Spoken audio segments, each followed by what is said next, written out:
ఓ కుచేలా, ఓ కృష్ణ అని వెతుక్కుంటూ వస్తున్నారు. మనం గురువుగారిని చూసి గురువుగారు అని ఎదురుగుండా పరిగెత్తుకుంటూ వెడితే గురువుగారు మన ఇద్దరిని చూసి రెండు చేతులతో కౌగలించేసుకుని, అయ్యయ్యో పిల్లలారా, ఆవిడ చెప్పిందని మీరు అడవిలోకి వెళ్ళిపోయారా నాన్న?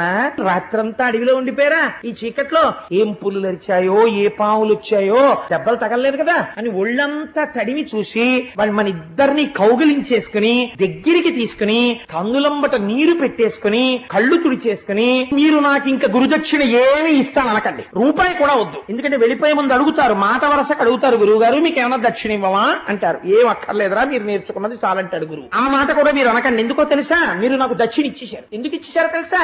నా మాట కోసం రాత్రంతా అడవిలో ఉండిపోయారా నాన్న మీరు?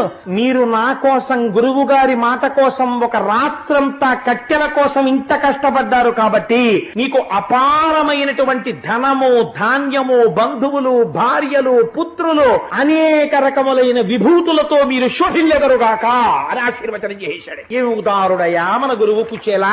అటువంటి గురువు ఆయన దగ్గర చదువుకుని కదా మనం ఈ స్థితికి వచ్చాం.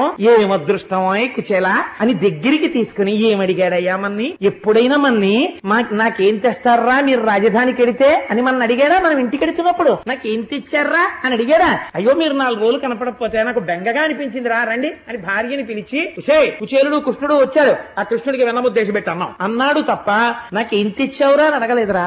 ఎప్పుడు అడగడం తెలియని వాడు రా మన గురువు, మనకి పెట్టినవాడు. కుచేలా ఆ గురువు గారిని తలుచుకుంటే ఎంత సంతోషంగా ఉంటుందో అని. కుచేలా అలా అంటే నాకు ఒక గొప్ప విషయం గుర్తొచ్చింది. అలా ఎవరి దగ్గరకైనా విడితే ఏమైనా పట్టుకెళ్లాలంటుండేవారు కదా మన గురువు గారు. నువ్వేమి ఇవ్వమే, ఇంత ప్రేమగా నా దగ్గరికి వచ్చిన వాడివి, నాకేదో తెచ్చే ఉంటావు, నువ్వు ఏమీ తేకుండా ఎందుకు వస్తావు? ఏదో తెచ్చటం, ఏం తెచ్చావో చెప్పవాయ్ అని గబగబా తడివేస్తున్నాడు. సిగ్గుపడిపోయాడు కుచేలుడు. ఏమనిస్తాడు? లక్ష్మీనాథుడు ఆయన, అంతటి ఐశ్వర్యవంతుడు ఆయన. ఆయనకి తానేమిస్తాడు?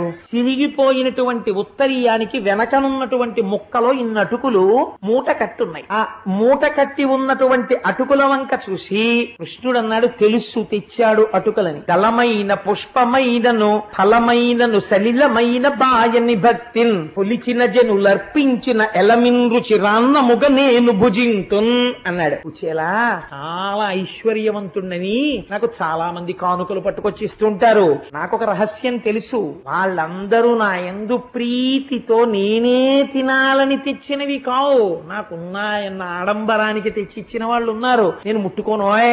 నేను ముట్టుకునేవి ముట్టుకుంటానో తెలుసా? దళమైన పుష్పమైనను, ఒక ఆకు, ఒక పువ్వు, ఒక పండు, సలిలమైనను ఇన్ని నీళ్లు భక్తితో పట్టుకొచ్చి ఎవరైనా ఇస్తే